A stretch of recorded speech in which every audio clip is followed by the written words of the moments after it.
Welcome to Paper Cuts. Last we left off, we had our intrepid hero here, who just so happens to have been, he got drugged. Well, he avoided getting drugged, more accurately. He avoided getting drugged somehow, which was impressive. He avoided it by, as I recall, soaking a handkerchief with alcohol and then dipping it into the thing to get a partial effect of it to make sure he was getting drugged before he refused the drink that he was getting. Anyway, to make a long story short, our intrepid hero avoids getting drugged such that he'd become a zombie and is now acting like he's in the enemy's clutches to try and get more information out of him. And that's where we left off last time. So let's jump right back into the story, shall we? Belle stepped out of a tall French window to a terrace, and from the terrace to the ground. There was a dull muttering in the sky to the east, and a speck appeared. It drew nearer swiftly, grew larger, and became a small army biplane. It descended steeply to earth behind a tall planting of trees, and Belle lit a cigarette, moving purposelessly down an elaborately formalized garden. More victims, he observed grimly to himself of the plane. Riviera lifted a pigmented hand to wave languidly from a shaded chair. There were women about him, 3 of them, and it sickened Belle to see the frightened assiduity? How do I say this word, and what is this word? Assiduity. Constant or close attention to what one is doing. Archaic or poetic, a constant attention to someone. Okay, so there were women about him, 3 of them, and it sickened Belle to see the frightened assiduity with which they flattered him. Belle had met them, of course. Madame of the wife of the state president of Bahia, in the United States of Brazil, the states have presidents instead of governors. Preferred the title of Madame because it was more foreign and consequently more aristocratic than Senora. And Madame, the wife of General... "Senor, I have news for you," said Riviera blandly. Belle turned and went toward him with an air of pleased expectancy. He noticed for the first time the third of the women, young in the first flush of youthful maturity, but with an expression of stark terror lingering behind a palpably assumed animation.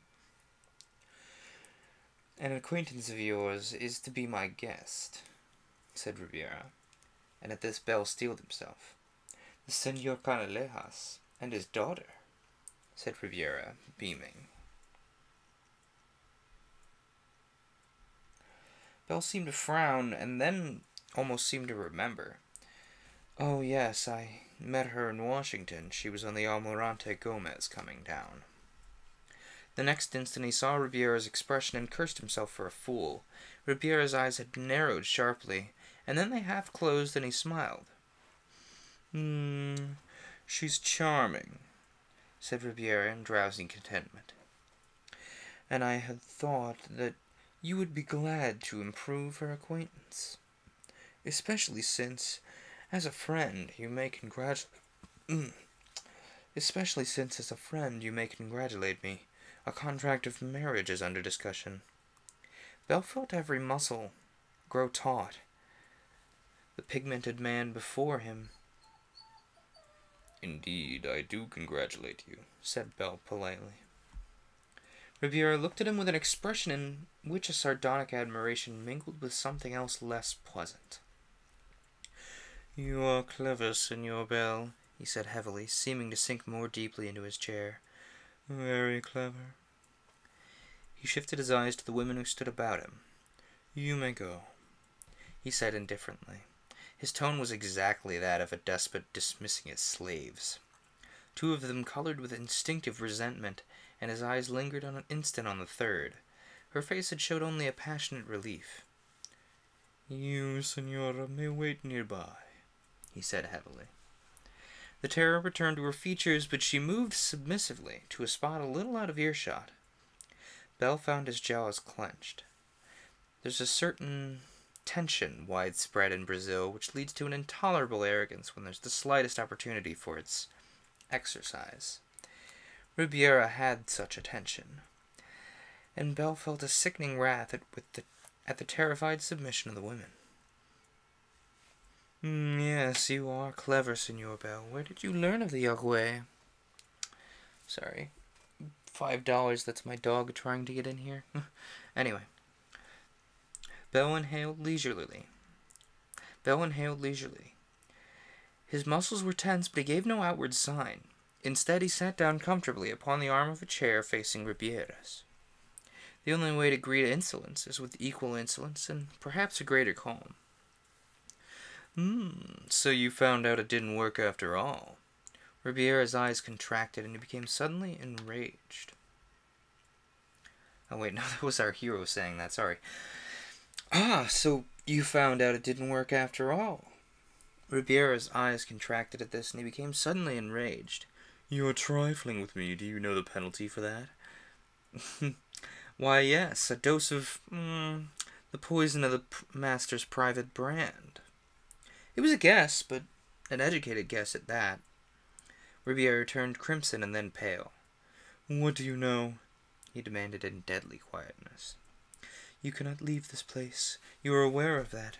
The people here, guests and servants, are my slaves, the slaves of the master. You cannot leave this place except also as my slave.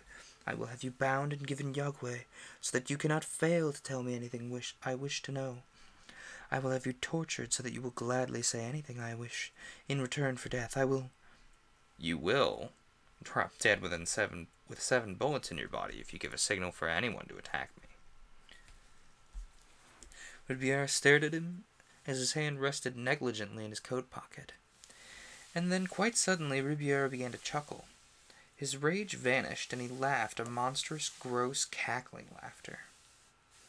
You've been my guest for 2 days, he gasped, slapping his fat knees, and you haven't noticed that your pistol's been tampered with? Senor Belle, my uncle will be disappointed in you. It seemed to impress him as a victory that Belle had been depending upon. Or rather, it seemed to impress him as a victory that Belle had been depending upon an utterly futile threat for safety. It restored his good humor marvelously. It doesn't matter. Presently you will tell me all that I wish to know, and more, perhaps. My uncle's pleased with you. You recall your little talk with the wireless operator on the Almirante Gomez? You tried to learn things from him, senor. He reported it. Of course, all our slaves report. He sent his report to my uncle, the master, and I didn't have it until today. I'll admit that you deceived me. I knew you had talked with Ortiz, who was a fool. I thought that in his despair he might have spoken. I gave you Yagüe, as I thought, and informed my uncle that you knew nothing. And he's very much pleased with you. It was clever to deceive me about the Yagüe. My uncle has high praise for you. He told me that he desires your services. Belle inhaled again, and there was no question but that Ribiera was totally unafraid of the threat he'd made. His gun had been tampered with. The firing pin filed off, perhaps. So Belle said placidly, Well, he desires my services? Ribiera chuckled in his gross and horrible good humor. He will have them, senor, he will have them. When you observe your hands writhing at the end of your wrists, you will enter his service through me. Of course, and he will reward you richly. Money, much money, such as I have, and, well, slaves such as I have, the senora. Ribiera looked at the terrified girl standing 30 or 40 feet away, and he chuckled again. My uncle desires that you should be induced to enter his service of your own will. So, senor, you shall see first what my uncle's service offers, and later, when you know what pleasures you may some day possess as my uncle's deputy in your own nation, then the fact that your hands are writhing at the end of your wrists will be merely an added inducement to come to me, and I bear you no ill will for deceiving me. You may go. Belle rose at this. And still I suspect that you are deceived, but now you deceive yourself. He heard Ribiera chuckling as he walked away, and he heard him call amusedly, Senora. He heard the little gasps of terror with which the girl obeyed. He passed her, stumbling toward the gross fat man with her light brown skin and curly hair. Her eyes were literally pools of anguish. Belle threw away his cigarette and began to fumble for another. He was beginning to feel the first twinges of panic and fought them down. Riviera wasn't lying. Belle had been at the fazenda of his, which was almost a miniature Versailles, 300 miles from Rio, for 2 days. In all that time, he hadn't seen one person besides himself who didn't display the most abject terror of Riviera. Riviera had made no idle boast when he said that everyone about, guests and servants, were slaves. They were. Slaves of a terror vastly greater than mere fear of death.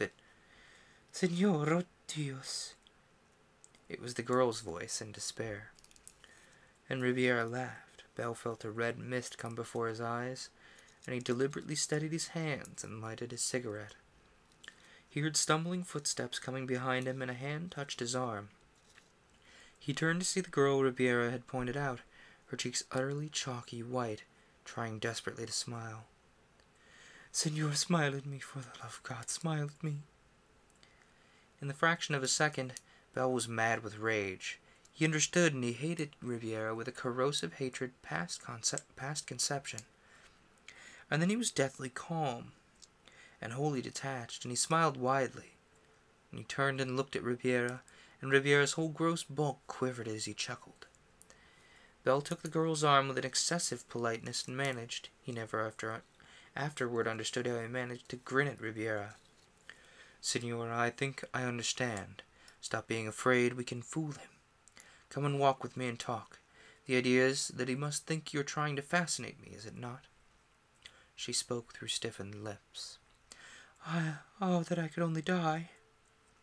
Belle had a horrible part to play while he walked the length of the formal garden with her, and found a pathway leading out of it, and led her out of sight. There he stopped.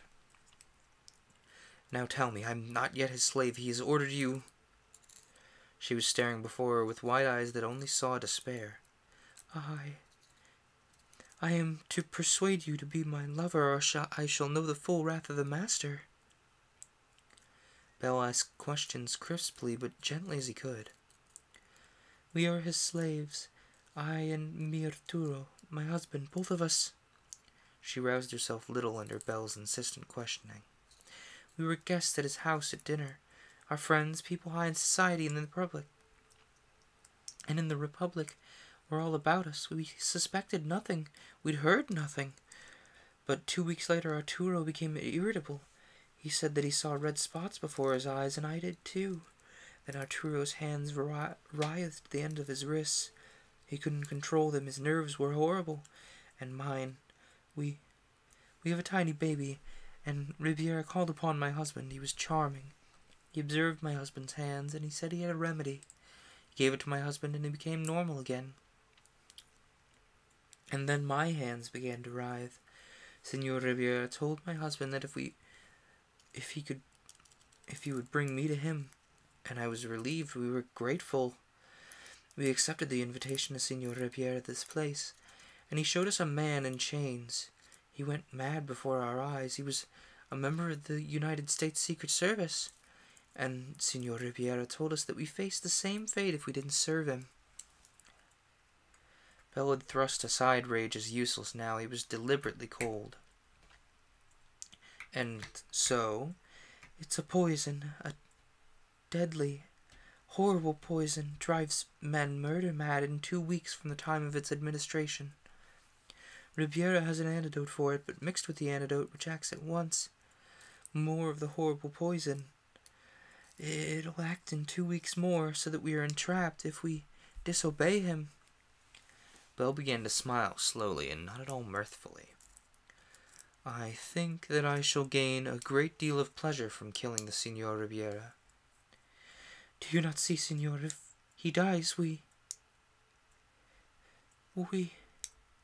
She stopped and choked for a moment before continuing. We have a tiny baby, Señor. We would... Again, sick rage surged up in Belle. To kill Riviera meant to drive his slaves mad, and mad in the most horrible fashion that can be imagined. To kill Riviera meant to have these people duplicate the death of Ortiz, as their greatest hope, or to fill madhouses with snarling animals lusting to kill. It is not only I, Senor." She was utterly listless in the agonies of her despair. "It's Arturo also. The Senor Ribiera has said that if I do not persuade you that both Arturo and I and our little baby, Senor, our families will also be entrapped some day. He said so, that he'll give the poison to our baby and it'll grow up either his slave or..." Her eyes were pools of panic. "Oh, and he's offering me this power? He's trying to persuade me to become like him. He's offering me, well, what he would consider pleasures." He laughed unpleasantly and then went sick with helplessness. He could kill Ribiera, perhaps, and let only God know how many people would go mad, perhaps. Or perhaps Ribiera merely would be supplanted by another man. Ortiz said that he had killed the master's deputy in Buenos Aires, but that another man had taken his place, and the thing went on, and the master desired a deputy in the States. Somehow this has got to be stopped. Somehow, right away. That devilish stuff, can you get a hold of a bit of the antidote? The merest drop of it? "No, Senor, it's given in food and wine. One never knows that one has had it. It's tasteless, and we've only Senor Ribiera's word that it's been given." So devilishly clever. What are we going to do?" The girl stuffed the corner of her handkerchief into her mouth. "I'm thinking of my little baby. I must persuade you, Senor. I've been tearful. I'm not attractive. I'll try if I'm not attractive to you." Belle cursed deeply and savagely. It seemed to be the only possible thing to do. And he spoke coldly. "Listen to me, Senora. Ribiera talked frankly to me just now. He knows that so far I am not subdued. If I escape, he cannot blame you. He cannot. I'm going to attempt it. If you follow me..."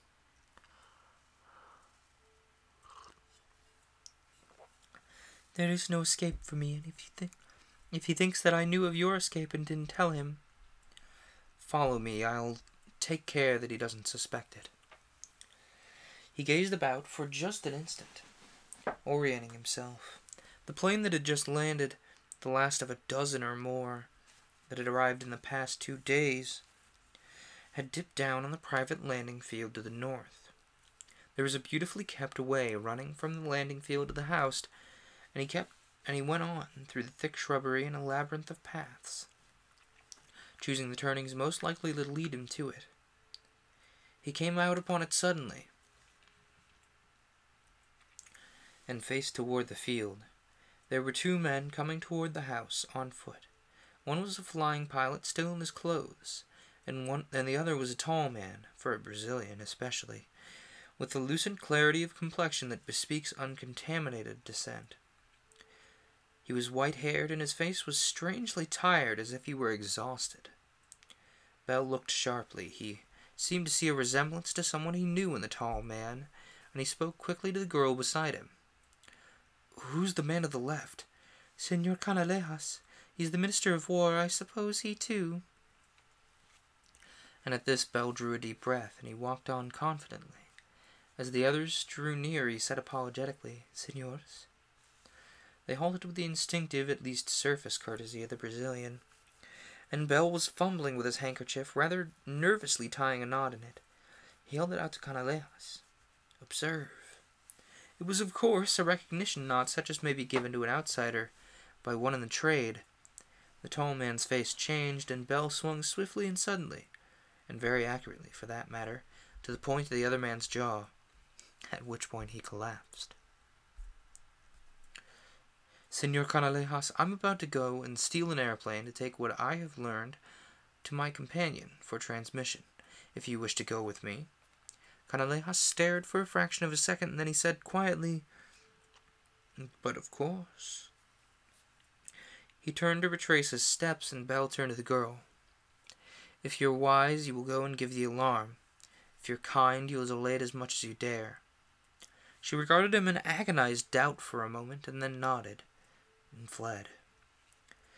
"Now, I think we'd better hasten, and I hope, Senor Canalejas, that you have a revolver. We'll need one.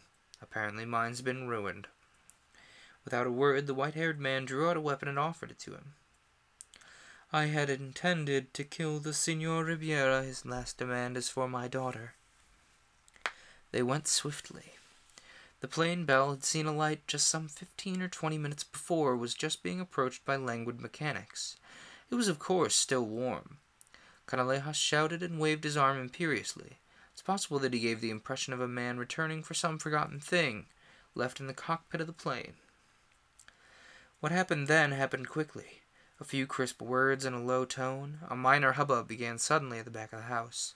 Canalejas climbed into the passenger seat as if looking for something, and Bell presented his now useless automatic pleasantly at the head of the nearest staring mechanic, and while he froze in horror, scrambled up into the pilot's cockpit.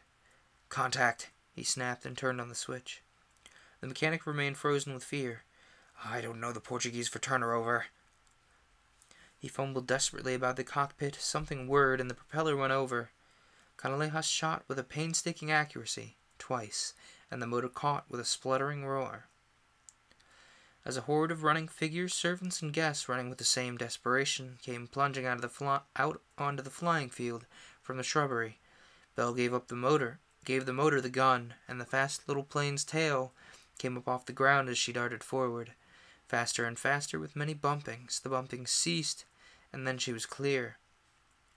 And Bell zoomed suddenly to lift her over the racing, fear-ridden creatures, who clutched desperately at the wheels, and then the little ship shot ahead, barely cleared the trees to the east of the field, and began to roar at her topmost speed toward Rio. Just a moment, I need to find out how many,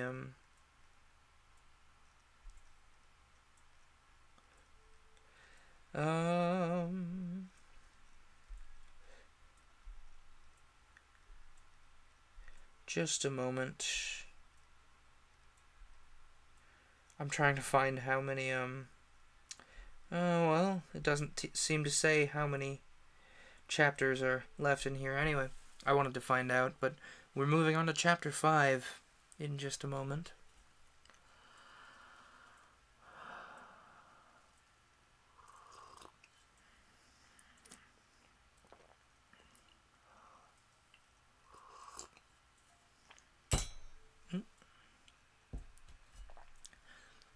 Anyway, chapter 5. The trade, which doesn't exist, has its obligations and its code, but it also has its redeeming features. When a man has finished his job, he's finished it, and as far as the trade was concerned, Bell had but little more to do. But after that, and his eyes burned smokily in their depths, there was much that he intended to do. He sat in one of the bondes of the botanical garden, half of the street railway system of Rio, and absent-mindedly regarded the scenery. This particular bonde was headed out toward the Lagoa Rodrigo de Freitas, by which salty mass of water Bell would meet Paula Canalejas. He would receive a package from her, which he would deliver to Jameson, and then he would be free, and it was his private intention to engage in an enterprise which was very probably a form of suicide. But there are some things that one cannot dismiss with a sage reflection that they are not one's business.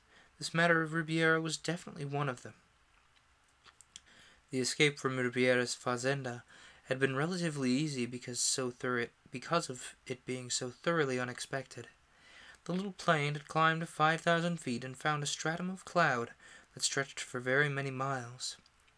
Bell had emerged from it only twice in the first hour of flight, and the second time the sky was clear all about him. That he was pursued he had no doubt. That Ribeira had wireless communications with Rio he knew, and he knew that instant and imperative orders would have gone out for his capture. Rio wouldn't be a healthy place for him. If Ribeira had power over high government officials, he had surely had some sort of indirect power over the police, and a search for Bell would be in order at once. And yet Canalejas assuredly expected to return to Rio. A shouted question with the motor cut out, and a nodded answer. Bell headed for Petropolis, which is Rio's only real summer resort. It's high in the hills and only an hour and a half by train. It was surprisingly satisfactory to be handling a swift plane again, and Bell allowed himself what he knew was about the only pleasure he was likely to have for some time to come. Something of his hatred of Ribeira, however, came back as he prepared to land. He managed to crack the plane up very neatly, realized that it would be of no use to Riviera anymore. And at the same time, of course, the cracking up provided an excellent excuse for Canalejas to continue on by train.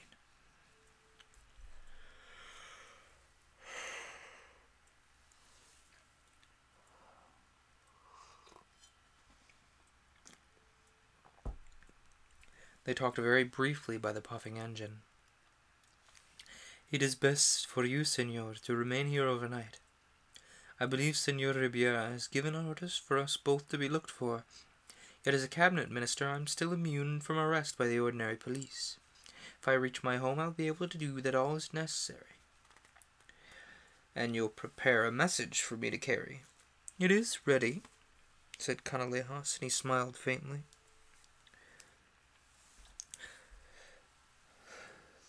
"No, senor, I have instructions to give my daughter. She will deliver the information to you tomorrow. And let me see, at the edge of the Lagao Rodrigo de Fetas, at 9 o'clock. She's the only messenger I can trust, and I think that is all." At this Belle hesitated uncomfortably. "But, sir, you've been poisoned as Ortez was." "But certainly." His smile was as ironic as before. "But unlike Senor Ortez, I have no hope. I have arranged for my daughter to conceal herself and escape from Brazil, and I have prepared for everything, senor. As you know, I had intended to kill the Senor Ribiera. In returning with you, I have merely delayed my own death by a few hours." Still smiling, and with the air of one entering a train for the most casual of journeys, Canalejas entered the coach. And Belle, sitting in the bonde next morning, saw with an uncanny clarity the one weak point in Ribiera's hold upon his subjects. When they had the courage to fear nothing more than death, they could defy him. And not many could attempt to attain that courage, but a few. "I'll have some help anyway," muttered Belle savagely to himself. "It's a long ride to the botanical gardens, from which one half the surface lines of Rio take their name.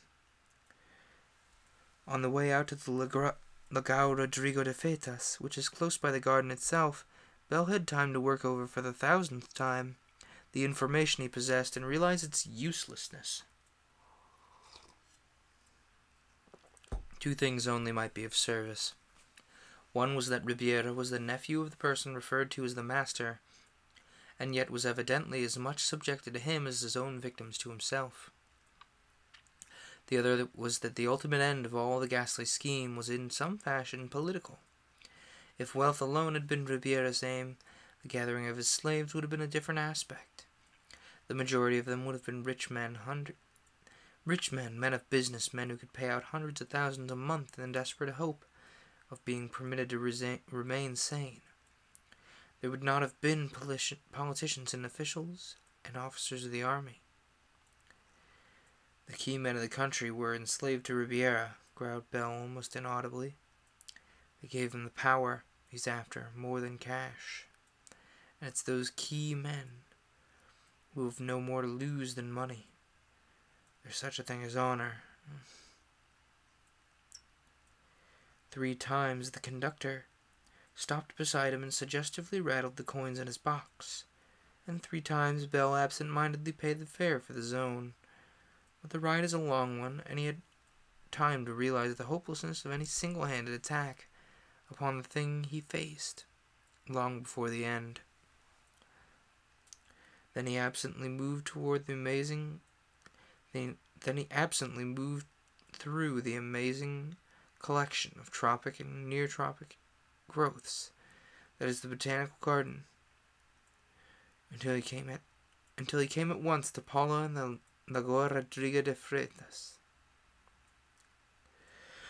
It was alive with birds, and they hopped and pecked and squabbled without acrimony within feet of her seated figure. Belle knew that she'd been waiting for a long time, and he looked quickly at her face.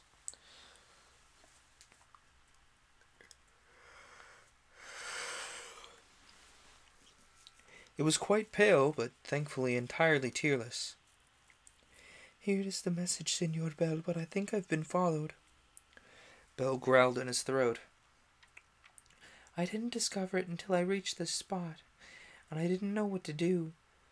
If I left, I would be seized and the message taken, and I think that someone would have waited here for you. So in part to gain tune, and in part because I hoped you might have some resources, I remained. How many of them? 2, she said quietly, and looked at him, her large eyes entirely calm and grave. Give me the package. They'll be more anxious to get it back than to bother you.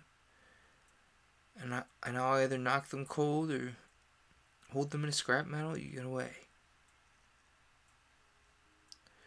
She reached in her pocket and handed him a small, thick envelope.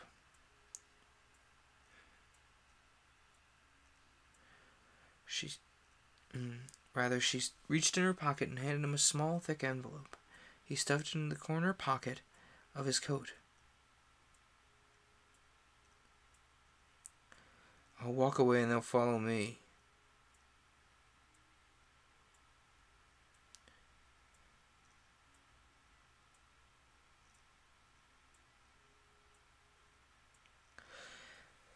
I'll walk away and they'll follow me. Can you arrange to give me some sign that you're safe?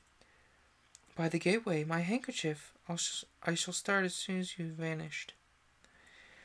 If I am followed, I will drop this handkerchief, as if I am followed. But if I'm not followed,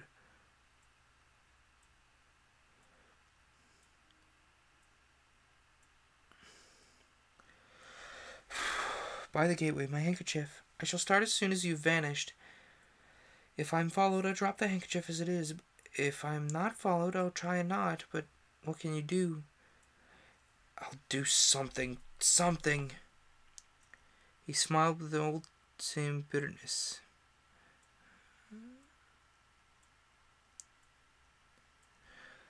That her father had shown. My father had shot himself. I have no particular hope of doing better, but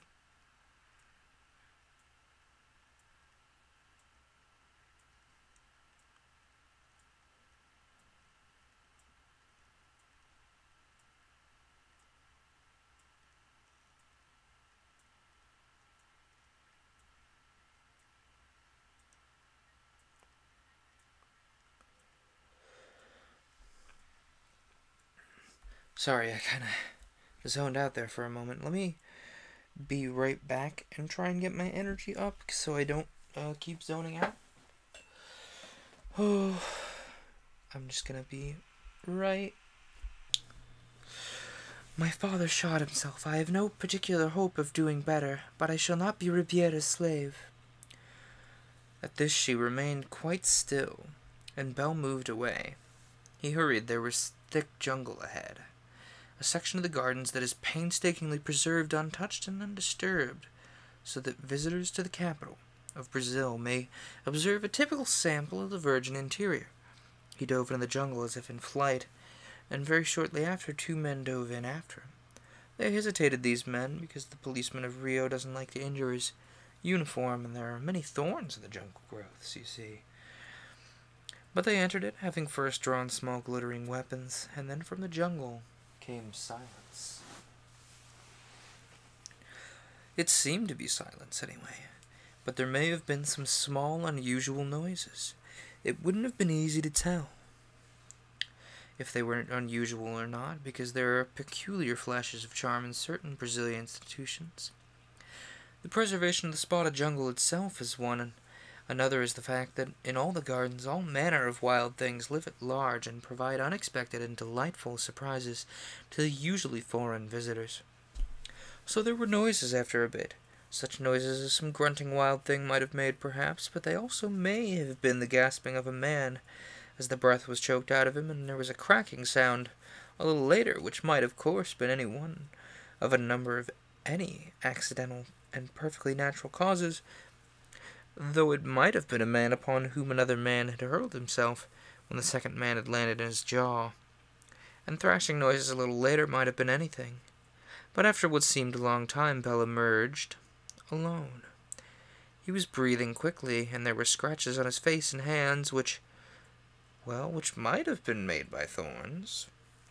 He went swiftly back toward the spot where Paula had waited, and he looked cautiously, to find that she was gone. And then Belle went leisurely, in the studious fashion of a person going through the botanical gardens because it was the thing to do, toward the gateway and with the surface cars. As he neared the gate, his eyes roved with an apparent casualness all about, and he saw a tiny speck of white on the edge of the roadway. It looked as if it had been flung from a car. Belle picked it up, and it was Paula's handkerchief. There was no knot whatever put in it.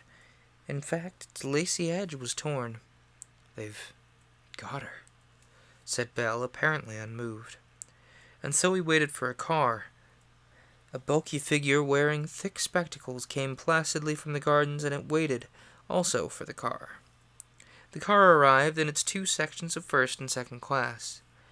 The first reserved for caballeros, which is to say persons wearing coat, shirt, collar, necktie, shoes and socks, and carrying no parcel larger than a briefcase. Lesser folk who lacked any of the sartorial requirements for admission to the first-class section, or wore tomancos instead of shoes, heaped themselves into the second section and paid 1/3 the fare in the first. Belle took a seat in the first section, and it was comfortably filled. The bulky person with the thick spectacles wedged himself carefully into the space beside Belle. He unfolded a copy of the Jornal de Comercio and began to regard the advertisements. Presently he found what he was looking for. "Oh, bicho," said a medium-sized type. Beside it was a picture of a kangaroo. The gentleman with the thick spectacles resignedly fished into his pockets and found a lottery ticket. He tore it into scraps and threw them away, and then he began to gaze disinterestedly at the scenery and the other passengers in the car. Belle drummed on his knee, with one's forefinger representing a dot and the second finger serving as a dash. It is surprising how naturally and absent-mindedly one may convey a perfectly intelligible message to a man sitting within a reasonable distance. When the man is alongside, the matter is absurdly simple. Presently, the man with the thick lenses got out his paper again as if bored by vistas such as no other city in the world can offer. His paper was in the pocket which pressed against Belle. If in getting out his newspaper he had also abstracted a thick fat envelope from Belle's pocket and placed it in his own, and if all this took place under a sign, even in the section reserved for caballeros of approved raiment, solemnly warning passengers against batadores de carteras, or pickpockets, well, it was an ironical coincidence whose humor Belle didn't see. He was busily tapping out on his knee the briefest possible account of what he'd learned at the Ribiera's faciendas up country. "One chance for me," he tapped off at the end. "If I can kidnap Ribiera, I can make him talk somehow. His big amphibian plane kept fueled and ready for the long trip. I think he's back in Rio to direct hunt for me. Paula kidnapped, my job's finished, I'm on my own now." The man with the thick spectacles didn't nod, and he seemed to be looking idly at his paper, but it was folded at an article very discreetly phrased beneath a photograph of Senor Teixeira Canalejas, Minister of War, who'd been found very unfortunately dead this morning. He'd been depressed of late, but there were certain circumstances which made it as yet impossible to determine whether he'd killed himself or was the victim of an assassin. "Getting set for me," tapped Belle grimly on his knee. "Ribiera told me too much." The man with the thick spectacles yawned and turned the paper over, and under a smaller headline, which would only find a place on a Brazilian sheet, "A regrettable incident," an item of more direct importance was printed. It told of an unnamed senor from the United States of North America, who was the guest of a widely known Brazilian gentleman who behaved most boorishly, stolen an airplane from his host and broken it to bits on a landing unsuccessfully, and vanished with priceless heirlooms belonging to his host. It read virtuously, No names are mentioned because the American senor has been widely introduced in Rio society as a person with an official status in Washington. It is understood that an inquiry is to be made of the ambassador as to the status of the young man before any action is to be taken by the police. It's expected, however, that he will at least be requested to leave the country." Belle managed the barest flicker of a smile. Arrest, of course. Detention, most courteously arranged while the ambassador was communicated with, and Riviera. Give me dismiss, he tapped on his knee. The gentleman in the thick spectacles ran his finger thoughtfully about the edge of his collar, and in the trade that is a signal of very many varied meanings. A hand across the throat in any fashion means clear out, your job is finished, save your skin as best you can, and get away without trying to help me, according to circumstances. In this case, it relieved Belle of all future responsibility.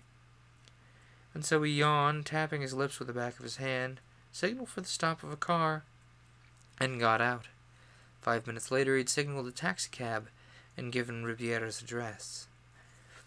In 6 minutes, he was being whirled around the house in all Rio de Janeiro, with no chance of a safe departure in the slightest.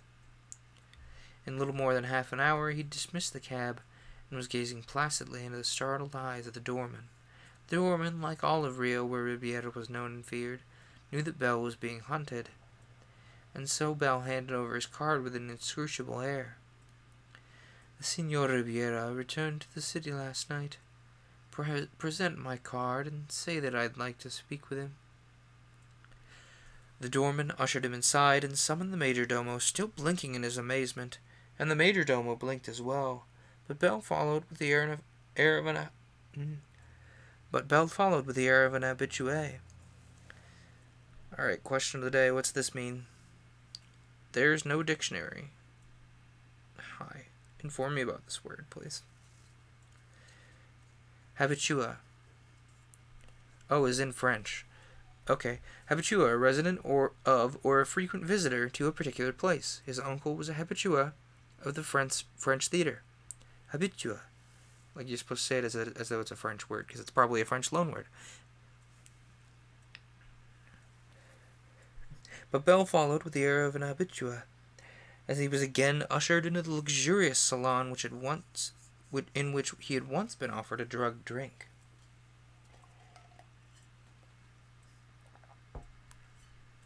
Again he sank down in a softly padded chair and surveyed the pictures and minor objects of decadent art about him. Again he lit a cigarette with every appearance of ease, and again had the impression of eyes upon him. The majordomo appeared somewhat agitated. The Signor Riviera will see you only if you are not armed. He requires your word of honor. Belle smiled lazily at this.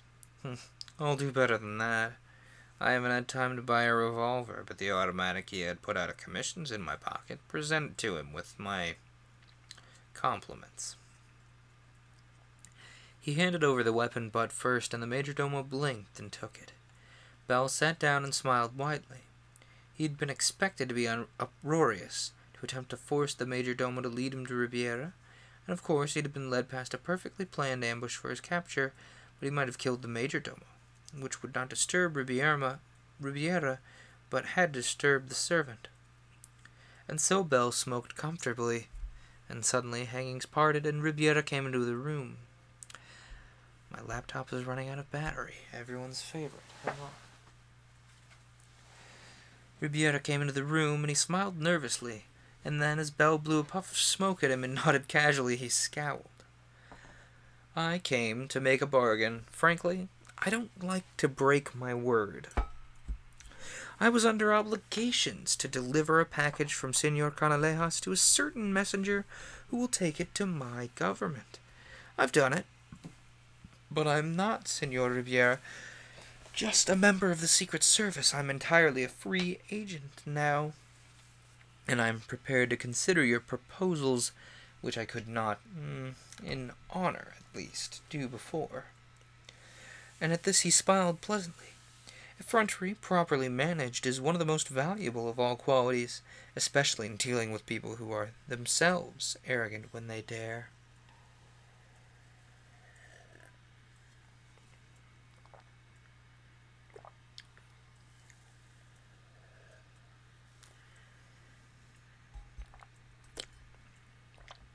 Riviera shook with rage at this statement, and then controlled himself. You are prepared to consider my proposals? There are no proposals. The master may be Amused at your cleverness in escaping? I don't know. I do know that I'm ordered to make you my slave and send you to the master. And that, my dear boy, I shall do. Perhaps, but I can go without food and drink for several days, which will delay the process. And while I can't honorably tell you how to stop the man bearing Senor Canalejas' package to my government, still, if I willingly accepted a dose of Yagüe in token of my loyalty to the master. Ribiera's good humor returned, and he chuckled. You actually mean that you think you were given some of the master's little compound, that you wish to make terms before your hands begin to writhe at the ends of your wrist? Is that not your reason? Bell's eyes flickered, and he'd been horribly afraid of just that, but Ribiera's amusement was reassuring. Perhaps I am. Ribiera sat down and stretched his fat legs in front of him, and he surveyed Bell with an obscene, horrible amusement. Ah, senor, someday we'll laugh together over this. You yet hope, and you do not yet know how much better it'll be for you if you cease to hope and cultivate desire instead. The master is pleased with you. You have just those qualities he knows are necessary in dealing with your nation. He's not angry with you. It's his intention to use you to extend his, influence, shall we say, among the officials of your nation.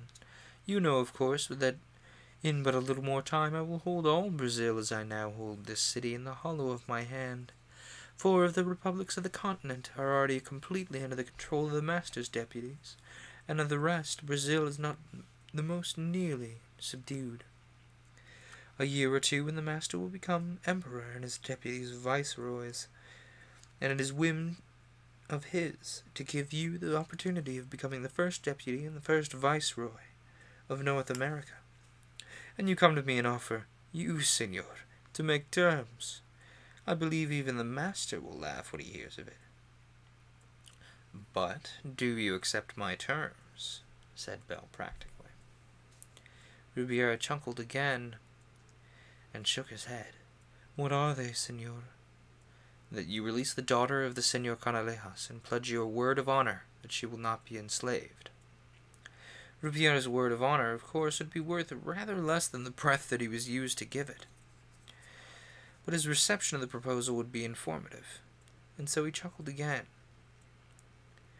No, senor, I do not accept, but I will promise you a favor, because my uncle the master admires you, that within a few weeks you shall enjoy her charms. I do not, he added with amused candor, find that any one woman diverts me for a very long time. Oh, said Bell very quietly. And he sat still for an instant and then shrugged, looking about as if for an ashtray in which to knock the ashes from his cigarette. He stood up, carrying his tube of tobacco gingerly, and moved toward one by Ribiera's elbow. He knocked off the ash and crushed out the tiny coal, and then fumbled in his pockets.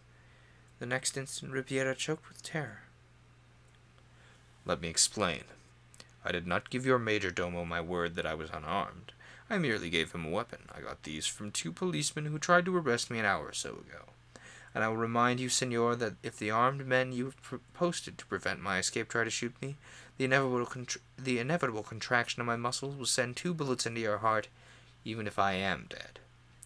I am a dead man, senor, if you give the word, but so are you if you give it. Ribiera gasped, and his eyes rolled in his head. Send for her. Send for her, senor. I estimate she's been in this house for less than half an hour. Have her brought here at once, and if she's been harmed, the 3 of us will perish very promptly, and half of Rio will go mad after our death.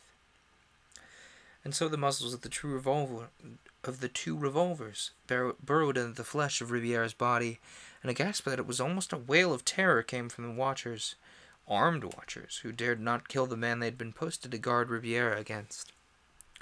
Ribiera lifted his hand and croaked an order. And that's where this story ends. It'll be continued in another issue of this, I suppose. They really enjoy doing that. Ooh, we're on to the 3rd part of Brigands of the Moon. Is what's up next. Ooh, are you guys ready? Are you guys ready for the third part of Brigands of the Moon? Are you sick of Brigands of the Moon? I'm a little sick of Brigands of the Moon, but we'll at least finish it. We'll at least finish the third part. You know. I'm a little sick of Brigands of the Moon, personally, but, you know. Oh well. Hang on. What's after Brigands of the Moon? Show me. We have two short stories. We have two stories after Brigands of the Moon here, but I know Brigands of the Moon is just forever long. I don't know. Brigands of the Moon started interestingly, and it's kind of dragging at this point. I'm like, you could have just wrapped up the story on a cliffhanger. Like, you could have just wrapped up the story on the moon. You did not need this third or fourth part in my brain. But, you know, maybe it'll go somewhere that's worth going to. We'll see. Now let's find out. Part 3 of Brigands of the Moon. One day in 2075, the interplanetary spaceship Planetara left the Earth for Mars, and I, Greg Haljan, was the third officer. It was destined to be a tragic voyage, for in our midst were unscrupulous brigands, masquerading as harmless passengers, intent on seizing the secret treasure of radium ore Johnny Grantline of the Grantline expedition had dug from the moon. The Planetara was to stop on the moon and pick the treasure up on her return trip from Mars. Miko, a great Martian, and his sister Moa were the ringleaders, and with them were his passengers, Sir Arthur Coniston and Ob Hahn, a Venus mystic. The whole crew was in their pay.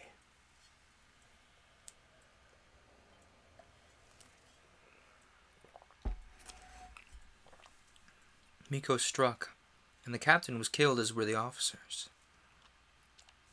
Only Snapdean, the radio helio operator, Venza, a girl of Venus, and I were left.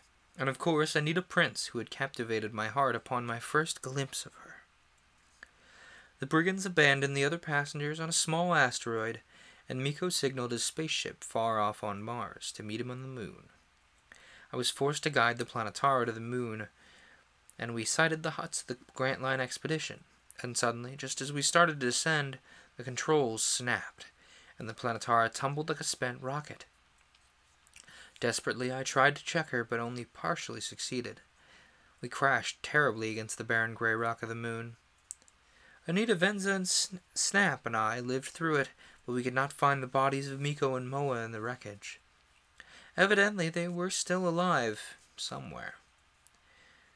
And with this, we reached Johnny Grantline. The Planetara was a complete wreck, and speeding to us from Mars was Miko's brigand ship. We were powerless, without means of leaving the moon, and completely at the mercy of Miko's fast-approaching brigands. There's your catch-up. That's what's happened in the past 2 parts of this book. Now let us begin the new pieces that we've been given. In Chapter 23, The Prowling Watchman. Try it again. Johnny, we gotta raise some Earth Station. Chance it. Use your power. Run it up to the full. Chance it. We were gathered in Grantline's instrument room, and the dutyman with blanched grim face sat at his senders.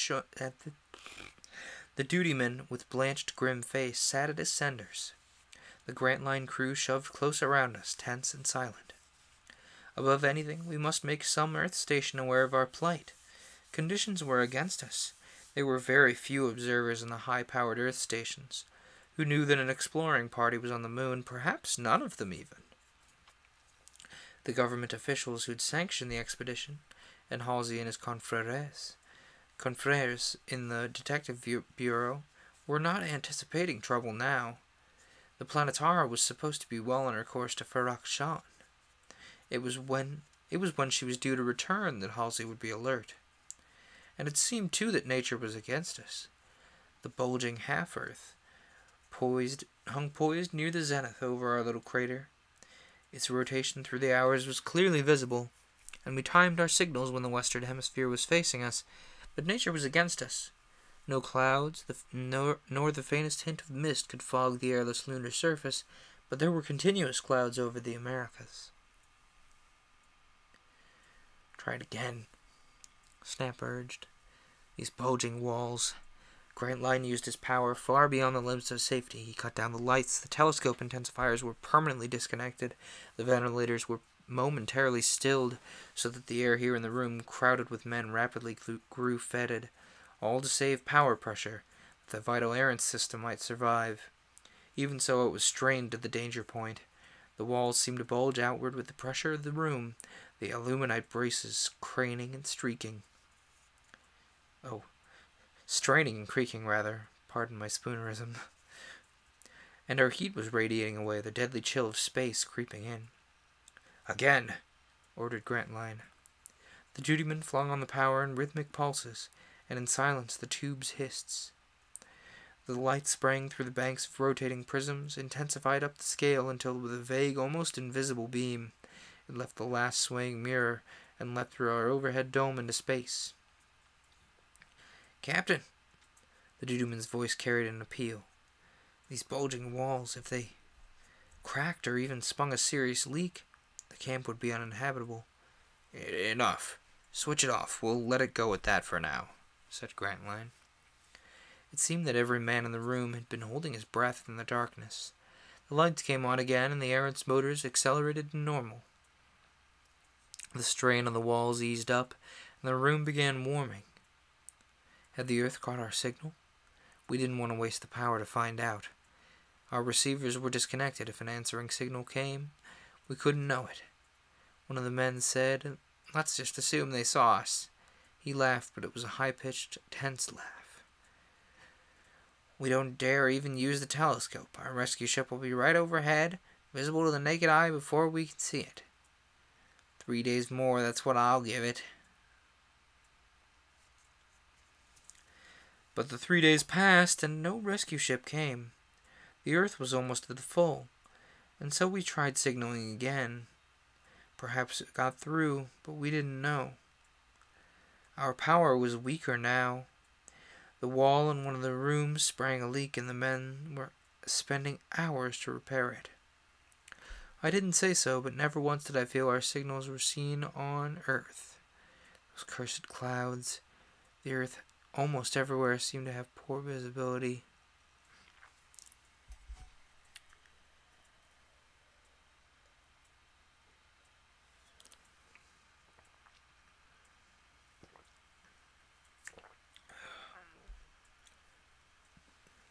Four of our 8 days of grace were all too soon past, and the brigand ship must be halfway here by now.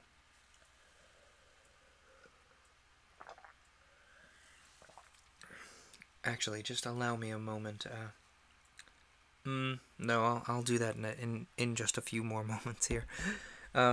These were busy. They were busy days for us. If we could have captured Miko and his band, our danger would have been less imminent.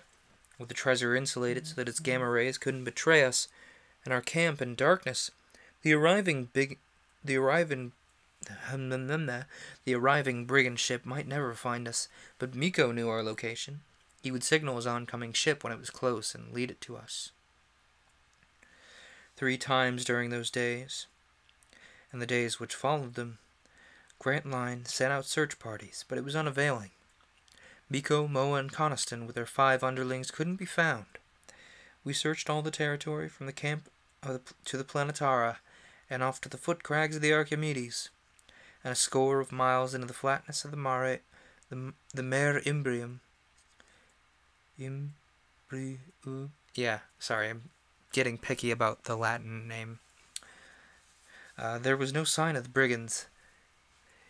Yet we knew they could be near here. It was so easy to hide among the tumbled crags, the ravines, the gullies, the numberless craters and pit holes, or underground in the vast honeycombed subterranean recesses. We'd at first hoped that the brigands might have perished, but that was soon dispelled. I went about the 3rd day with the party that was sent to the Planetara. We wanted to salvage as much of its equipment and its unbroken power units especially as might be available. And Snap and I had worked out an idea which we thought might be of service. We needed some of the Planetara's smaller gravity plate sections. Those Those in Grantline's wrecked little comet had stood so long that their radiations had gone dead, but the Planetaras were still efficacious. How do we say that word? Not radiations. I know how to say radiations. Efficacious. I was saying it right. Typically of something inanimate or abstract, successful in producing an effect. Effective. But the Planetaras were still effective. We secured the fragments of Newtonia, but our hope that Miko might have perished was dashed. He too had returned to the Planetara. The evidence was clear before us. The vessel was stripped of all its power units save those which were dead and useless. The last of the food and water stores were taken, and the weapons in the chart room, the Benson curve lights, bullet projectors, and heat rays had vanished. And apparently, Newtonia is a real element, by the way. This is in a footnote in the book. An allusion to the element Newtonia, named in memory of the great founder of celestial mechanics, Sir Isaac Newton. Artificially electronized, this metal element may be charged either positively or negatively, thus to attract or repel other masses of matter. The gravity plates of all spaceships were built of it. Duly noted. Other days passed. The Earth reached its fullness and then began to wane. The 28-day lunar night was in its last half. No rescue ship came from Earth. We had all ceased our efforts to signal, for we needed all our power to maintain ourselves. The camp would be in a state of siege. This was the best we could hope for. We had a few short-range weapons, such as Bensons, heat rays, and rifles. A few 100 feet of effective range was the most any of them could obtain. The heat rays, in giant form one of the most deadly weapons on Earth, were only slowly efficacious on the airless moon. Striking an intensely cold surface, their warming radiations without an atmosphere to aid them were slow to act. Even in a blasting heat beam, a man in his errant's helmet suit could withstand the ray for several minutes. We were, however, well equipped with explosives. Grantline had brought a large supply for his mining operations, and most of it was still unused. We had also an ample stock of oxygen fuses, and a variety of oxygen light flares and small, fragile glass globes. It was to use these explosives against the brigands that Snap and I were working out our scheme with the gravity plates. The brigand ship would come with giant projectors and some 30 men. If we could hold out against them for a time, the fact that the Planetara was missing could bring us help from Earth. A month at the most. If we can hold them off that long, even in a week or two, help may come. Another day, and a tenseness fell on us all, despite the absorption of our feverish activity. To conserve the power, the camp was almost dark. We lived in dim, chill rooms, with just a few weak spots of light outside to mark the watchmen on their rounds. We didn't use the telescope, but there was scarcely an hour when one or the other of the men was not sitting on a crosspiece up in the dome of the little instrument room, casting tense, searching gazes into the dark, starry firmament. Anita and Venza during these days could aid us very little save by their cheering words. They moved about their rooms trying to inspire us so that all the men, when they might have been humanly sullen and cursing their fate, were turned to grim activity, or perhaps grim laughter, making a joke of the coming siege. The morale of the camp was now perfect, an improvement over the inactivity of the former peaceful weeks. Then the book would like to know... Oh, geez, there are people in my chat. How long have there been people in my chat? This is what I get for reading books. Hi, hello. I have no idea who either of you are, but hello. We have Tenant KGB and Friggin' Corbo in my chat. How are you two? Did an alert go off while I wasn't paying attention? Or rather, while I was paying attention to my book? Let's go open Streamlabs and find out. Good heavens, this is most peculiar. I'm unused to having visitors. You'll have to excuse my lack of chat interaction. You enjoying that emote spam over there? Y'all are just like throwing emotes in my chat? No. Anyway, where were we here? Yes, the book would like to mention, because sometimes these books like to have footnotes. This particular brigand novel enjoys throwing footnotes in places. Anyway, there's a footnote that would like to say that an old-fashioned telescope of limited field and needing no electronic power would have been immensely serviceable to Grantline, but his was more of the modern type, using a lot of electricity, I'd presume. Anyway, Grantline mentioned it to me. We'll put up a good fight, Hojan. These fellows from Mars will know they have had a task before they ever sail off with this treasure. You just gonna do some existential screaming over there, friggin' Corbo? That's entirely fair.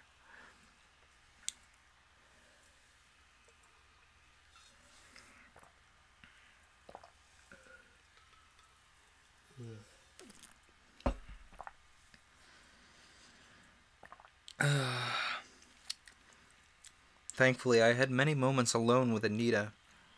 I need not mention them. It seemed that our love was crossed by the stars with an adverse fate dooming it. And Snap and Venza must have felt the same. Among the men, we were always quietly, grimly active. But alone, I came upon Snap once with his arms around the little Venus girl, and I heard him say, "Accursed luck that you and I should find each other too late, Venza. We could have a mighty lot of fun in great New York together." "Oh, Snap, we will." And as I turned away, I murmured, "And pray God, so will Anita and I." The girls slept together in a small room of the main building, and often during the time of sleep when the camp was stilled except for the night watch, Snap and I would sit in the corridor near the girls' door grid, talking of that time when we would all be back on our blessed Earth. But eventually, our 8 days of grace had passed. The brigand ship was due, now, tomorrow, or perhaps the next day. I recall that night that my sleep was fitfully uneasy. Snap and I had been sharing a cubby together, and we talked and made futile plans. I went to sleep, but awakened after a few hours. Impending disaster lay heavily upon me, but there was nothing abnormal or unusual in that. Snap was asleep, and yet I remained restless. I didn't have the heart to awaken him. He needed what little repose he could get.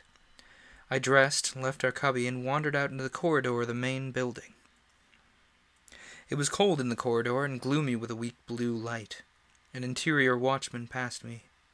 "All as usual, John." "Nothing in sight?" "No, they're looking." I went through the connecting corridor to the adjacent building, and in the instrument room several of the men were gathered, scanning the vault overhead. "Nothing, John." I stayed with them a while and then wandered away. The outside man met me near the admission lock chambers of the main building.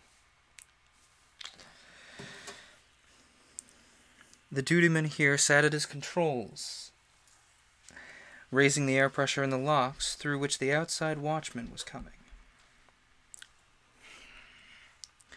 The relief sat here in his bloated suit with his helmet on his knees, and it was Wilkes. Hang on a moment, I need to shut my door. Hi, Frank. How you doing, doggo? I know. That is the downside to recording at home. Sometimes people like to open my door. Like Frank. Hi, Frank. How you doing? Okay. Hey, Frank, come here. You get to be on camera, buddy. I know. You're not a fan. But you get to be on camera. Mm-hmm. Got myself a dog here. Tilt the camera down a little ways. There we go. Now we got our good boy Frank. That good boy. Anyway. I know. You don't like sitting on my lap, dog. Oh, it's okay. Oh, you can just sit right there. Nope, off he goes. He's Newman. He's Newman places. He's not having any of it.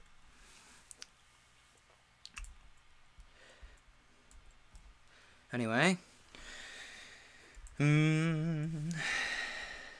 What was I saying? Oh, yes, I stayed with him a while and then wandered away.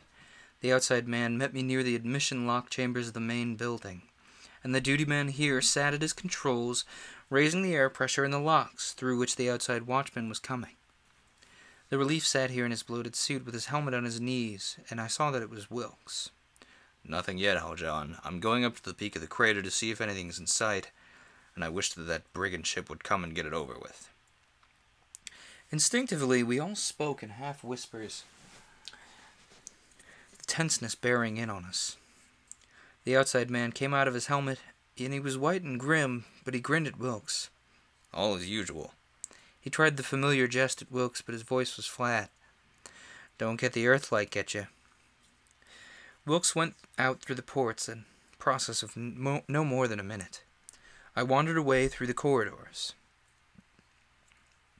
I suppose it was half an hour later that I chanced to be if I can speak English, jeez. I suppose it was a half hour later that I chanced to be gazing through a corridor window. The lights along the rocky cliff edge were tiny blue spots. The head of the stairway leading down to the abyss of the crater floor was visible, and the bloated figure of Wilkes was just coming up. I watched him for a moment making his rounds, and he didn't stop to inspect the lights. That was routine. I thought it was odd that he passed them. Another minute passed, and the figure of Wilkes went with slow bounds over the back of the ledge to where the glass light's shelter housed the treasure. It was all dark off there. Wilkes went into the gloom, but before I lost sight of him, he came back. As though he had changed his mind, he headed for the foot of the staircase which led up the cliff face to where, at the peak of the little crater, 500 feet above us, the narrow observatory platform was perched. He climbed with easy bounds, the light on his helmet bobbing in the gloom. I stood watching, and I couldn't tell why. There seemed to be something strange about Wilkes's actions, but I was struck with it nevertheless. I watched him disappear over the peak of the summit. Another minute went by, and Wilkes didn't reappear. I thought I could make out his light on the platform up there, and then abruptly a tiny white beam was waving down from the observatory platform. It flashed once or twice and then was extinguished, and now I saw Wilkes plainly, standing in the Earthlight gazing down. What strange actions! Had the Earthlight touched him, or was that a local signal call which he'd sent out? Why should Wilkes be signaling? What was he doing with a hand helio? Our watchman, I knew, had no reason to carry one. And to whom could Wilkes be signaling across the lunar desolation? And then suddenly the answer stabbed at me. To Miko's band. I waited another moment, and there was no further light, but Wilkes was still up there. I went back to the lock entrance. There were spare suits and helmets here beside the keeper. He gazed at me inquiringly. I'm going out, Frank, just for a minute. It struck me that perhaps I was a meddlesome fool. Wilkes, of all Grantline's men, I knew, most in his commander's trust. The signal could have been some part of his night's ordinary routine, for all I knew. However, I was still hastily donning an errant's suit. Let me out. I just got the idea. Wilkes is acting strangely. Maybe the Earthlights touched him. With my helmet on, I went through the locks, and once outside, with the outer panel closed behind me, I dropped the weights from my belt and shoes and extinguished my helmet light.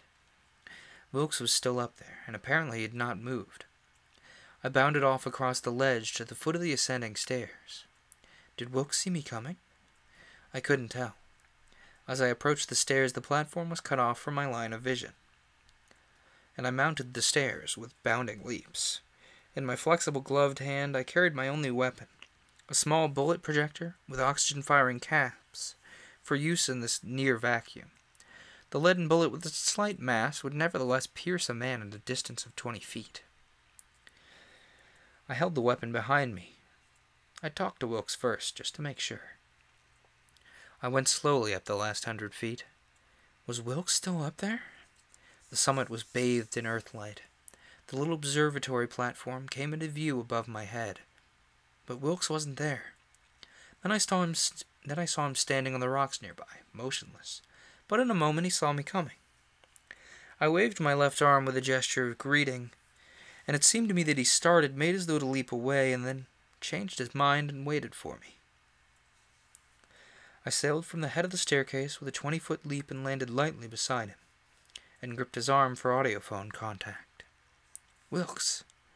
Through the visors his face was visible. I saw him and he saw me. I heard his voice. You, Haljan, how nice. But it wasn't Wilkes. Instead, the brigand Coniston. Da-da! Dramatic. I'm going to take a real short, quick break to grab some water. I'd suggest y'all also go do that. Everybody listening, take a moment, stretch, maybe grab a snack, have some water. It's not good to sit still for too long, I'll be right back. Alright, did everybody get some tea, grab some, water, whatever your beverage of choice. Get all comfy cozy, maybe grab yourself a snack of some sort.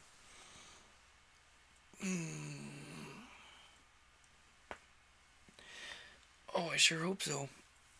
Because we're about to get started back in on, chapter 24.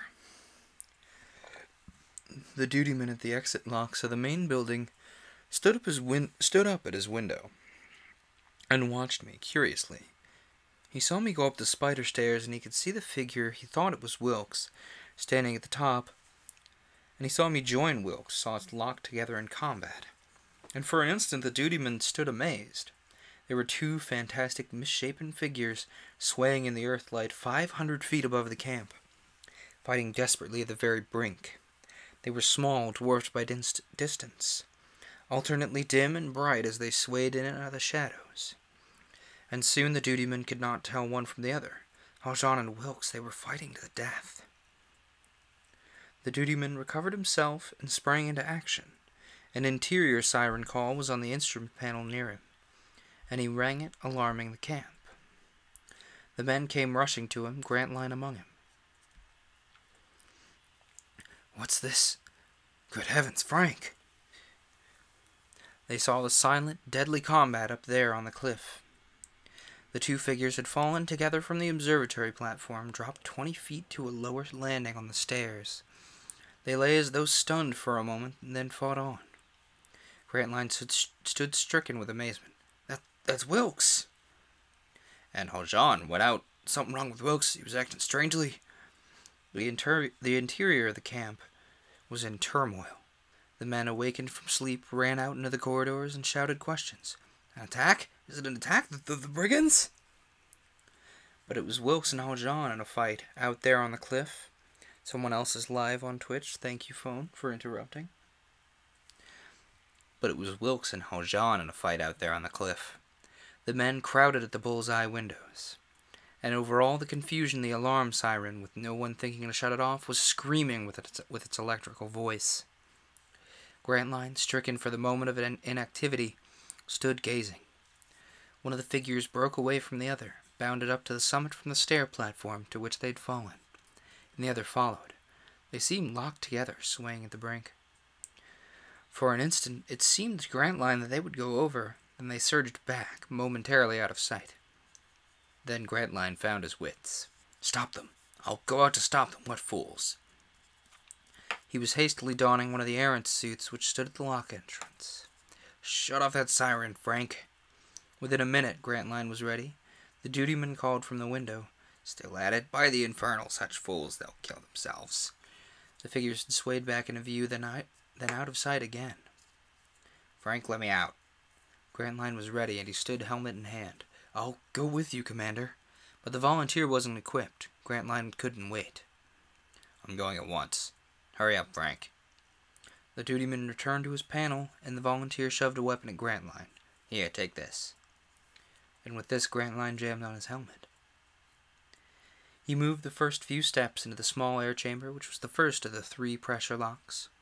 The interior door panel swung open for him, but the door didn't close after him. Cursing the dutyman's slowness, he waited a few seconds and then turned to the corridor. The dutyman came running. Grantline took off his helmet. What the? Broken, dead! What? Smashed from the outside! Look there, my tubes! The control tubes of the ports had flashed into a closed circuit, and burned out. The admission ports wouldn't open. And the pressure controls were smashed broken from the outside. There was no way now of getting out through these pressure locks.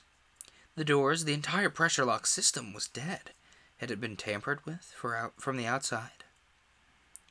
As though to answer Grantline's amazed question, there came a chorus of shouts from the men at the corridor windows. "Commander, look!" A figure was outside, close to the building, clothed in suit and helmet. It stood, bloated and gigantic. It had evidently been lurking at the port entrance, and ripped out the wires there.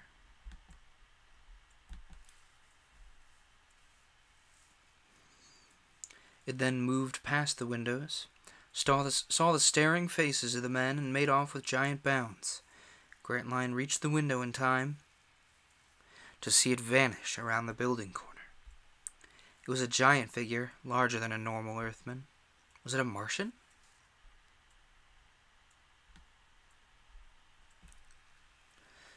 Up on the summit of the crater, the two small figures were still fighting.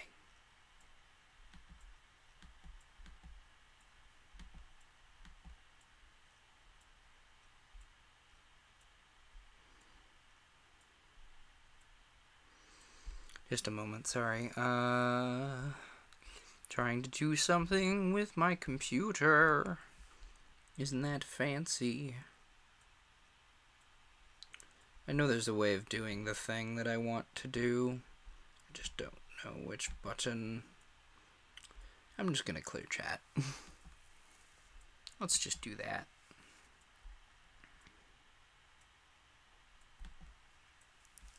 Anyway, where were we? Oh yes, we left off on a nice little pause. Up on the summit of the crater, the two small figures were still fighting, and all this turmoil had taken no more than a minute or two. A Martian lurking outside? The brigand, Miko? More than ever, Grantline was determined to get out.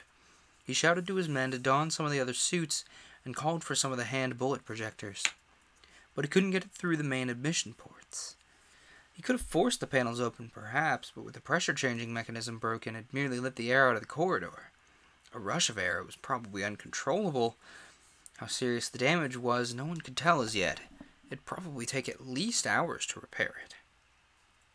Grantline was shouting, "Get the weapons!" "That's a Martian outside, the brigand leader, probably. Get into your suits, anyone who wants to go with me. We'll go by the manual emergency exit."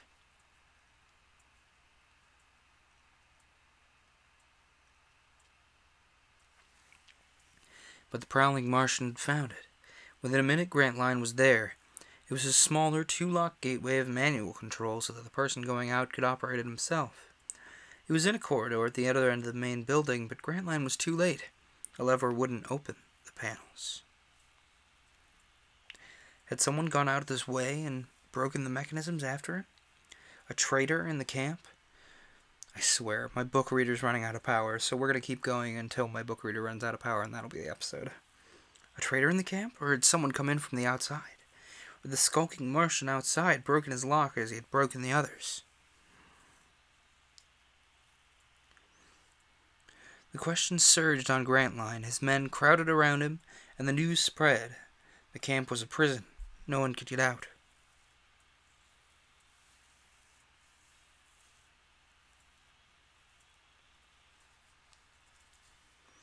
And outside, the hulking Martian had disappeared, but Wilkes and Haljan were still fighting. Grantline could see the two figures up on the observatory platform. They bounced apart, and then together again, crazily swaying, bouncing, striking the rail. They went together in a great leap, off the platform into the rocks, and rolled into a bright patch of Earthlight. First one on top, then the other, they rolled unheeding to the brink. Here, beyond the midway ledge, which held the camp, it was a sheer drop of 1,000 feet, on down to the crater floor.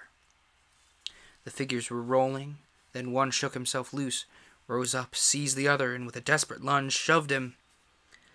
The victorious figure drew back to safety, and the other fell, hurtling down into the shadows, past the camp level, down out of sight, into the darkness of the crater floor. Snap, who was in the group near Grantline, at the windows, gasped. "Was that Greg Haljan who fell?" No one could say. and so no one answered.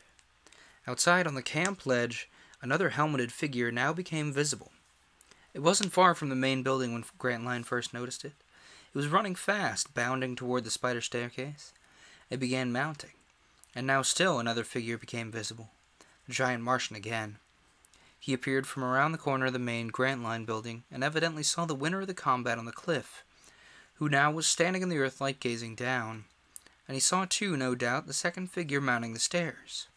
He stood quite near the window through which Grantline and his men were gazing, with his back to the building, looking up to the summit, and then he ran with tremendous leaps toward the ascending staircase.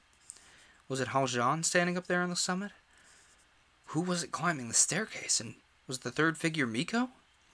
Grantline's mind framed the questions, but his attention was torn from them, and then torn from even the swift, silent drama outside. The corridor was ringing with shouts. "We're in prison, can't get out. Was Haljan killed? The brigands are outside. Wow!" And then an interior autophone blared a call for Grantline. Someone in the instrument room of the adjoining building was talking. "Commander, I tried the telescope to see who got killed and..." But he didn't say who got killed, for he had greater news. "Commander, the brigand ship!" Miko's reinforcements from Mars had come.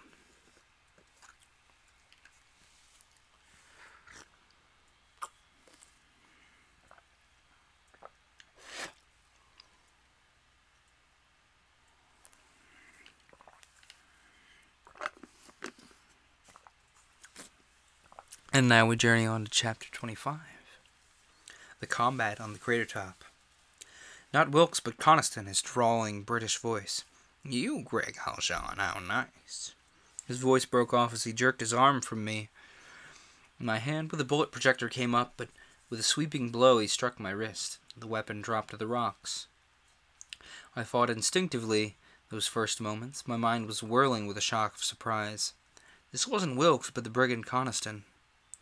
His blow wrenched him around. Awkward fighting in the air-puffed suits with a body weight of only 30 pounds. Coniston stumbled over the rocks, and I'd still scarce recovered my wits, but I avoided his outflung arms and, stooping, tried to recover my revolver. It lay nearby, but Coniston followed my scrambling steps and fell upon me. My foot struck the weapon, and it slid away and fell down a crag into a 6-foot pit. We locked together, and when I rose, he had me around the middle. His voice jangled with broken syllables in my receiver. "Too for you now, Haljan." It was an eerie combat. We swayed, shoving, kicking, wrestling. His hold around my middle shut off the errant circulation. The warning buzz in my ears rang to mingle with the rasp of his curses. I flung him off, and my tiny errant's motors recovered. He staggered away, but in a great leap came at me again. I was taller, heavier, and far stronger than Coniston, but I found him crafty, and where I was awkward in handling my lightness, he seemed more skillfully agile. I became aware that we were on the 20-foot square grid of the observatory platform. It had a low metal railing, and we surged against it. I caught a dizzying glimpse of the abyss, and then it receded as we bounced the other way. Then we fell to the grid, his helmet bashing against mine, striking as though butting with the side of his head to puncture my visor panel. His gloved fingers were trying to rip to the fabric around my throat. And as we regained our feet, I flung him off and bounded like a diver head first into him. He went backward, but skillfully kept his feet, gripped me again, and shoved me.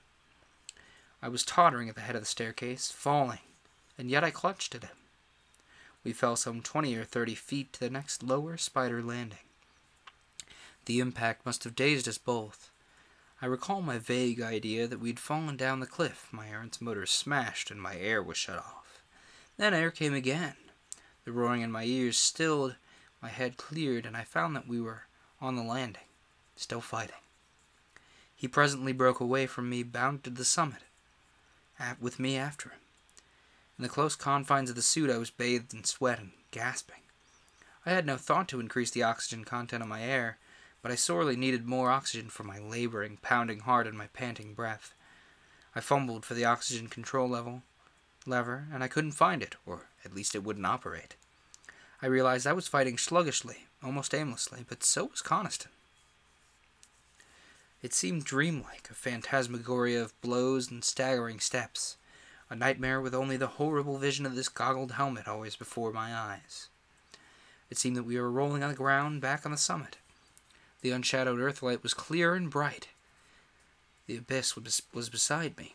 Coniston rolling was now on top, now under me, trying to shove me over that brink. It was all like a dream, as though I were asleep, dreaming that I didn't have enough air.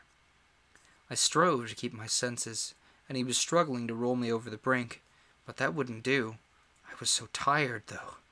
One could not fight without oxygen. I suddenly knew that I'd shaken him off and gained my feet. He rose up swaying, and he was clearly as tired and confused and half asphyxiated as I was. The brink of the abyss was behind us. I lunged, desperately shoving, avoiding his clutch. He went over and fell soundlessly, his body whirling end over end down into the shadows, far down. I drew back. My senses faded as I sank, panting, to the rocks. But with inactivity, my thumping heart quieted. My respiration slowed, and the errant circulation gained on my poison air, and it slowly purified. Blessed oxygen! My head cleared again, and strength came to me. I felt better. Coniston had fallen to his death, and I was victor. I went to the brink cautiously, for I was still dizzy.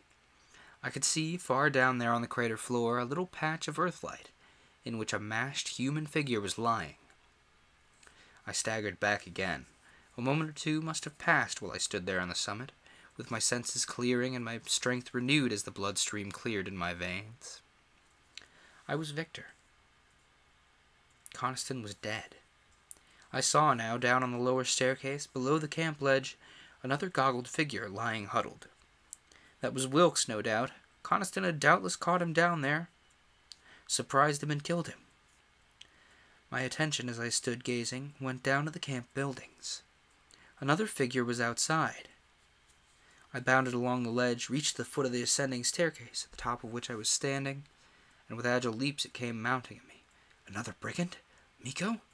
No, it wasn't large enough to be Miko, not nearly large enough. I was still confused. I thought of Han, but that was absurd. Han was in the wreck of the Planetara, one of the stewards, then? The figure came up the staircase recklessly to assail me. I took a step backward, bracing myself to receive this new antagonist, and then I saw Miko. Unquestionably him, for there was no mistaking his giant figure. He was down on the camp ledge, running toward the foot of the staircase, coming up to help this other man in advance of him. I thought of my revolver, and so I turned to try and find it. I was aware that the first of my assailants was at the stairhead. I couldn't locate it once where the revolver had fallen. I'd be caught, leapt upon from behind. Should I run? I swung back to see what the oncoming brigand was doing, and he had reached the summit. His arms went up and his legs bent under him. With a sailing leap, he launched for me.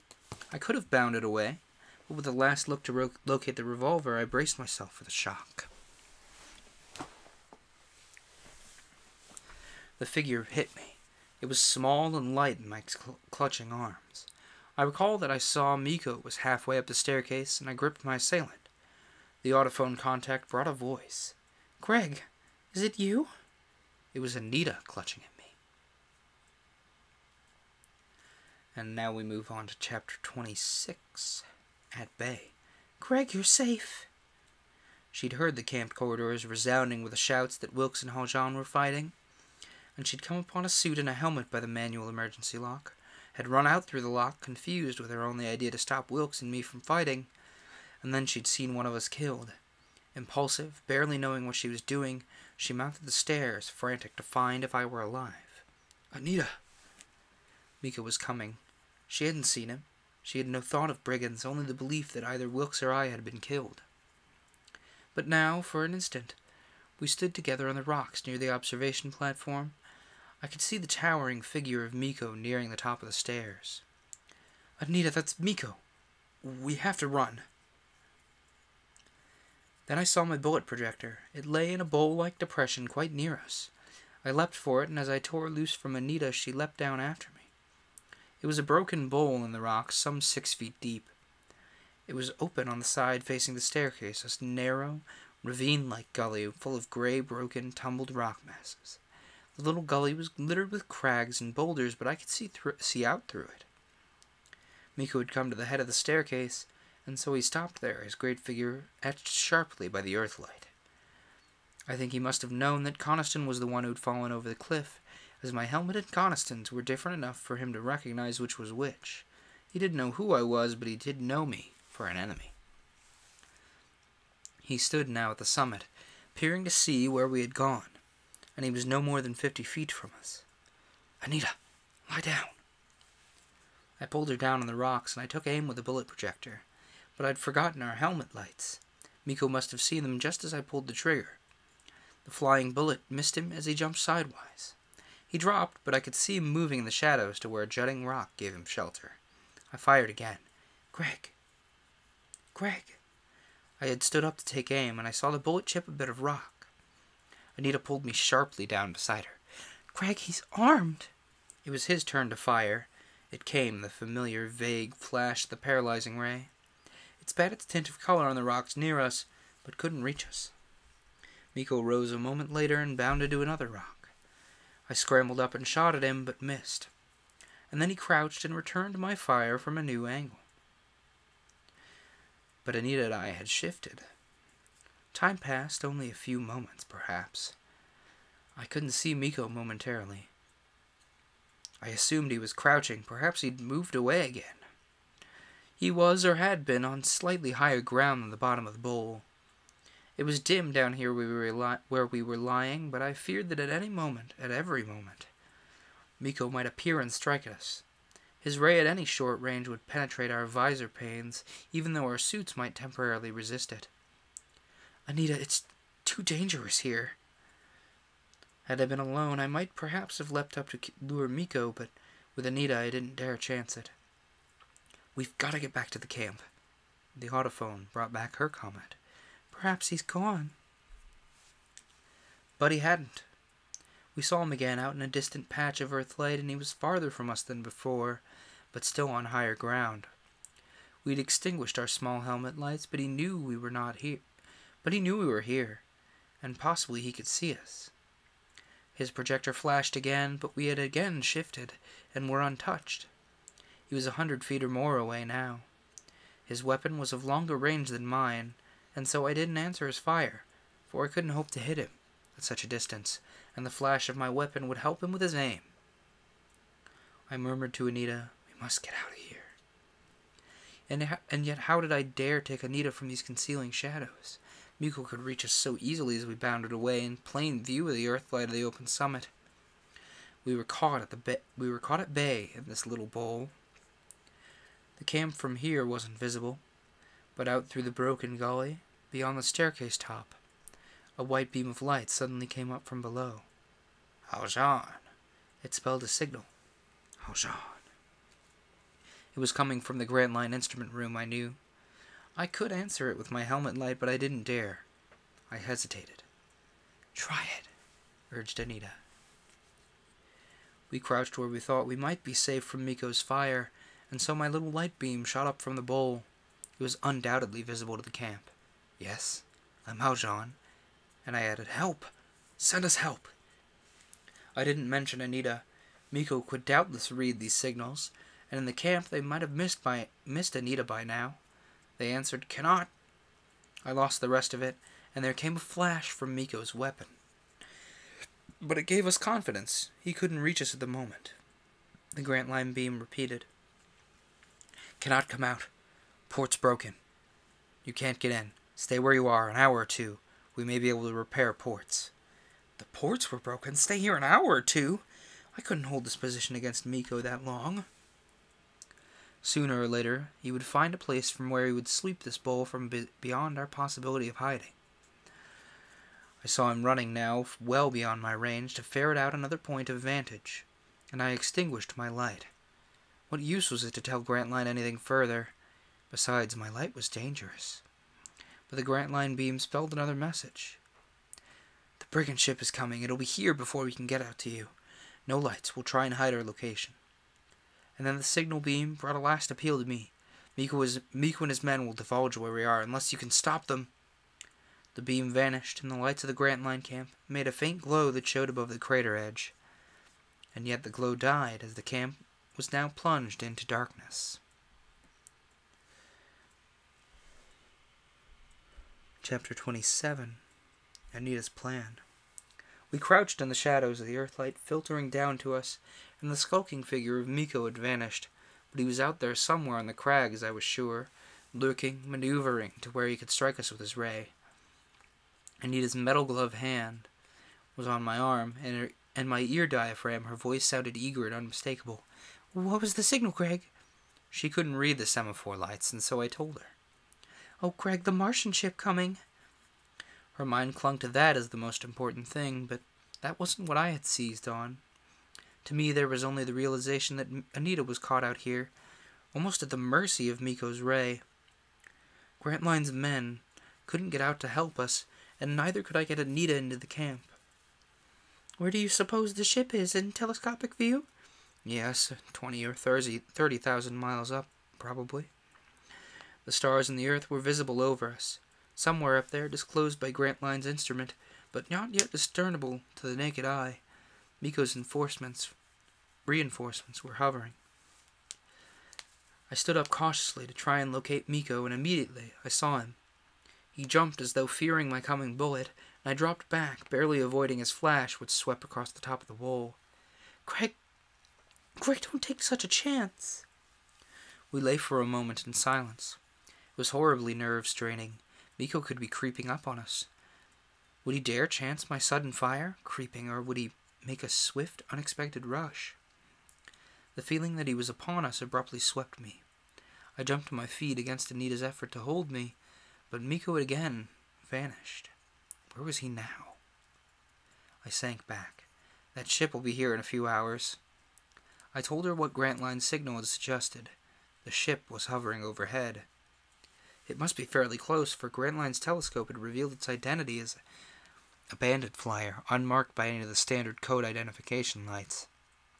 It was doubtless too far away as yet to have located the whereabouts of Grantline's camp. The Martian brigands knew that we were in the vicinity of Archimedes, but no more than that. Searching the tiny glowing moon surface, our lights, the tiny little local semaphore beams we'd momentarily been using, could easily pass unnoticed. But as the brigand ship approached, dropping closer to the Archimedes, as it probably would, our danger was that Miko and his men would signal it, join it, and reveal the camp's location, and the brigand attack would be upon us. I told this now to Anita. The signal said, "Unless you can stop them." It was an appeal to me, but how could I respond to it? What could I do alone out here with Anita to cope with the enemy? Anita made no comment. "That ship will land near Archimedes within an hour or two, if Grantline can repair his ports and I can get you inside." Again she made no comment, and then suddenly she gripped at me. "Greg, look there." Out through the gully beak in our bowl, the figure of Miko showed. He was running, but not at us. Circling the summit, leaping to keep himself behind the upstanding crags, he passed the head of the staircase, and didn't descend it, but instead headed off along the summit of the curving crater rim. I stood up to watch him. He was making off. Abandoning us. He's going. I let her stand up beside me, cautiously at first, for it occurred to me that this might be a ruse to cover up some other of Miko's men who might be lurking up here. But the summit seemed clear. The figure of Miko was 1,000 feet away now. We could see the tiny blob of it bobbing over the rocks, and then it plunged down, not into the crater valley, but out toward the open moon surface. Miko had abandoned his attack on us. The reason seemed plain. He'd come here from his encampment with Coniston, had sent Coniston ahead to lure and kill Wilkes. When this was done, Coniston had flashed his brief signal to Miko, who was hiding nearby. It wasn't like the brigand leader to remain in the background. Miko was no coward. But Coniston could impersonate Wilkes, whereas Miko's giant stature at once would have revealed his identity. Miko would have been engaged in smashing the ports. He'd looked up and seen me kill Coniston. He'd come up to assail me, and then he'd read Grantline's signal to me. It was his first knowledge that his ship was at hand. With the camp exits inoperative, Grantline and his men were imprisoned. Miko made an effort to kill me. He didn't know my companion was Anita. The effort was taking too long, and with the Grantline camp imprisoned and the ship at hand, it was Miko's best move to return to his own camp, rejoin his men, and await their opportunity to signal the ship. At least, so I reasoned it. Anita and I stood alone. What could we do? We went to the brink of the cliff. The unlighted Grantline building showed vaguely in the earthlight. We'll go down. I'll leave you there. You can wait at the port. They'll repair it soon and let you in. And what are you going to do? She demanded as I hurried down the stairs. What are you going to do, Greg? I hadn't intended to tell her. Hurry, Anita. Why? She stood stock still, and through the visors I could see her white face, gazing at me rebelliously. Why should I hurry, Greg? Because I want to leave you at the port. I'm going after Miko. Try and locate where he is and his men, where they're camping.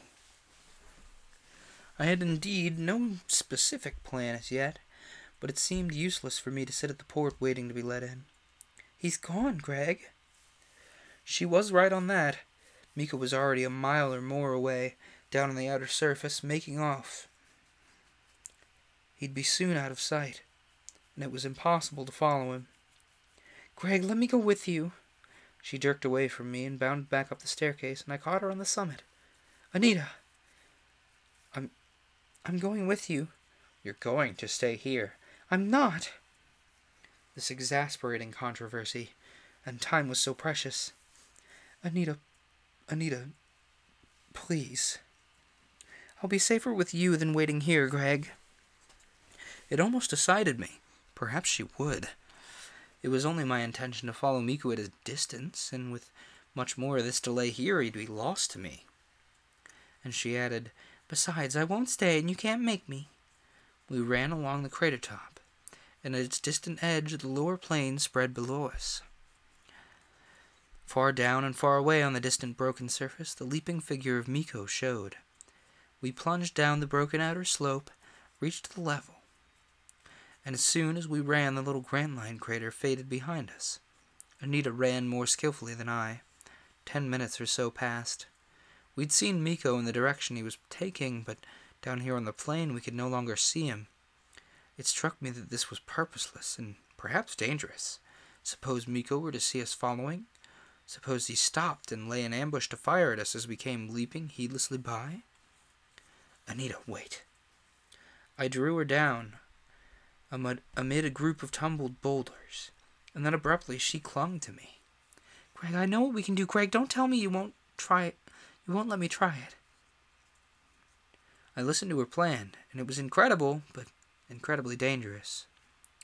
As I pondered it, the very daring of the thing seemed the measure of its possible success. The brigands would never imagine we could be so rash. But, Anita, Greg, you're stupid. It was her turn to be exasperated. In truth, I was indeed in no mood for daring. My mind was obsessed with Anita's safety. I had been planning that we might see the glow of Miko's encampment and then return to Grantline and hope he'd have the ports repaired. Greg, the safety of the treasure, all the Grantline men. The infernal with that, it's your safety. My safety? If you put me in the camp and the brigands attack and I'm killed, what then? This plan of mine, if we can do it, Greg, safety in the end for all of us. And it seemed possible. We crouched, discussing it. So daring a thing. The brigand ship would come down near Archimedes. I was 50 miles from Grantline. The brigands from Mars would not have seen the dark Grantline buildings hidden in the little crater pit. They would wait for Miko and his men to make their whereabouts known. Miko's encampment was ahead of us now, undoubtedly. We had been following him toward the Mare Imbrium, and we were at its borders now. Archimedes from here was also about 50 miles.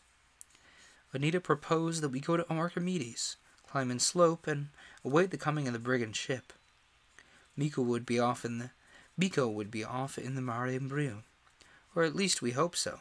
He'd signal his ship, but Anita and I, closer to it, would also signal it, and posing as brigands would join it.